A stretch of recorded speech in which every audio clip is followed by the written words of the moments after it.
Saya Deviano Rizky Ardianta, NIM 016, akan menjelaskan sejarah terbentuknya HAM.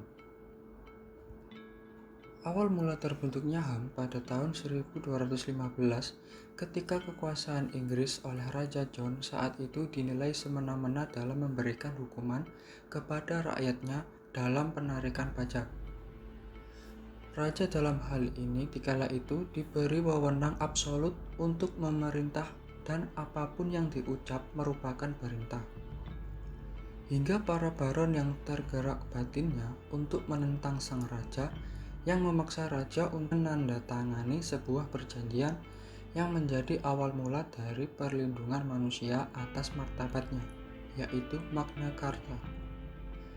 Perjanjian ini berbentuk piagam yang diberi nama Magna Carta ini secara tertulis berisi klausul yang membatasi kekuasaan absolut raja.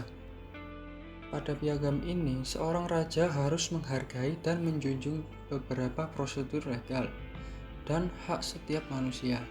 Selain itu, keinginan seorang raja harus dibatasi oleh hukum. Pada tahun 1948, muncullah Universal Declaration of Human Rights atau Deklarasi Universal tentang Hak Asasi Manusia yang digagas oleh Perserikatan Bangsa-Bangsa atau PBB untuk melindungi ketertiban dunia berdasarkan atas kemanusiaan. Jadi, pada intinya HAM adalah hak-hak yang dimiliki oleh manusia tanpa pandang bulu. Sifatnya sama rata, dan setiap manusia memiliki hak. Pada alinea pertama pembukaan UUD 1945 dinyatakan bahwa kemerdekaan adalah hak segala bangsa. Jika ada bangsa yang tidak merdeka, hal ini sangat bertentangan dengan pembukaan UUD 1945 dan kodrat yang dimiliki oleh manusia. Penjelasan selanjutnya akan dijelaskan rekan kami. Saya Desnandita Laksmiarti akan melanjutkan materi mengenai pengertian HAM. HAM adalah hak yang melekat pada diri manusia, yang bersifat kodratif dan fundamental, sebagai suatu anugerah Tuhan yang Maha Esa yang harus dihormati, dijaga, dan dilindungi oleh setiap individu, masyarakat, atau negara. Sedangkan menurut UU tentang hak asasi manusia, dijelaskan bahwa pengertian hak asasi manusia adalah seperangkat hak yang melekat pada hakikat dan keberadaan manusia sebagai makhluk Tuhan yang maha kuasa, dan merupakan anugerahnya yang wajib dihormati, dijunjung tinggi, dan dilindungi oleh negara, hukum, pemerintah, dan setiap orang, demi kehormatan serta pelindungan harkat dan martabat manusia.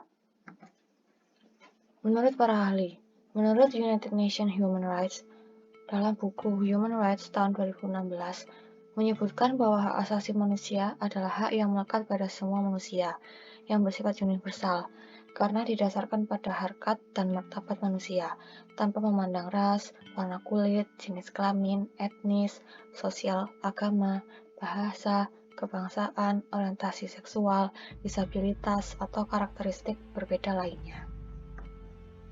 Menurut Profesor Dr. Notonegoro, dilansir dari buku Ilmu Hukum tahun 2000, karya Profesor Dr. Sajipto Raharjo, Profesor Dr. Notonegoro menyebutkan, hak adalah kuasa untuk menerima atau melakukan sesuatu yang semestinya diterima atau dilakukan melulu oleh pihak tertentu, dan tidak dapat oleh pihak lain manapun juga yang pada prinsipnya dapat dituntut secara paksa olehnya. Sedangkan menurut John Locke, rumusan hak asasi yang paling terkenal berasal dari John Locke. Menurut John Locke, dalam bukunya yang berjudul The Second Treatise of Civil Government and a Letter Concerning Toleration tahun 2002, hak asasi adalah hak yang diberikan Tuhan kepada manusia mencakup persamaan dan kebebasan yang sempurna, serta hak untuk mempertahankan hidup dan harta benda yang dimilikinya. Materi akan dilanjutkan oleh rekan saya. Jenis-jenis pelanggaran HAM. Berdasarkan sifatnya, pelanggaran HAM dapat dibedakan menjadi dua, yaitu 1. Pelanggaran HAM biasa dan 2. Pelanggaran HAM berat. Pelanggaran HAM biasa adalah kasus pelanggaran HAM yang ringan dan tidak sampai mengancam keselamatan jiwa orang. Namun ini tetap saja termasuk dalam kategori berbahaya apabila terjadi dalam jangka waktu yang lama. Beberapa contoh pelanggaran HAM ringan adalah pencemaran lingkungan secara sengaja, penggunaan bahan berbahaya pada makanan yang disengaja, dan lain-lain. 2. Pelanggaran HAM berat adalah pelanggaran HAM yang mengancam nyawa manusia seperti pembunuhan, penganiayaan, perampokan, perbudakan, atau penyanderaan. Menurut Undang-Undang RI Nomor 26 Tahun 2000 tentang Pengadilan HAM, pelanggaran HAM berat dapat diklasifikasikan menjadi dua, yaitu 1. Kejahatan genosida dan 2. Kejahatan kemanusiaan. Kejahatan genosida yaitu setiap pembuatan yang dilakukan dengan dimaksud menghancurkan atau memusnahkan seluruh atau sebagian kelompok bangsa, ras, kelompok etnis, atau kelompok agama. Kejahatan manusia yaitu perbuatan yang dilakukan sebagai bagian dari serangan yang meluas atau sistematik. Serangan ini juga ditujukan secara langsung terhadap penduduk sipil. Bentuknya berupa pembunuhan, pemusnahan, perbudakan, pengusiran, atau pemindahan penduduk secara paksa. Contoh kasus pelanggaran HAM diantaranya adalah 1. Kerusuhan Tanjung Priok tanggal 12 September 1984. Dalam kasus ini 24 orang tewas, 36 orang luka berat, dan 19 orang luka ringan. Keputusan majelis hakim terhadap kasus ini menetapkan seluruh 14 terdakwa yang dinyatakan bebas. Yang kedua, penembakan mahasiswa Universitas Trisakti pada tanggal 12 Mei 1998. Dalam kasus ini, 4 orang mahasiswa tewas. Mahkamah Militer yang menyidangkan kasus ini memvonis 2 terdakwa dengan hukuman hanya 4 bulan penjara. 4 terdakwa divonis 2-5 bulan penjara, dan 9 orang terdakwa divonis penjara 3-6 tahun. Yang ketiga, pelanggaran HAM yang termasuk berat lainnya adalah penculikan aktivis pada 1997 dan 1998. Dalam kasus ini, 23 orang dinyatakan hilang dengan rincian 9 orang diantaranya telah dibebaskan, dan 13 orang belum ditemukan sampai saat ini. Selanjutnya adalah tokoh-tokoh perjuangan HAM di Indonesia. Abdurrahman Wahid. Abdurrahman Wahid lebih akrab disapa Gus Dur. Presiden keempat Indonesia ini dinyatakan sebagai presiden yang paling vokal dalam penegakan HAM. Tujuan utama yang ingin diraih Gus Dur adalah terciptanya perdamaian. Damai dalam hal ini adalah dihapuskan kekerasan, laku diskriminatif, dan tindakan intoleran.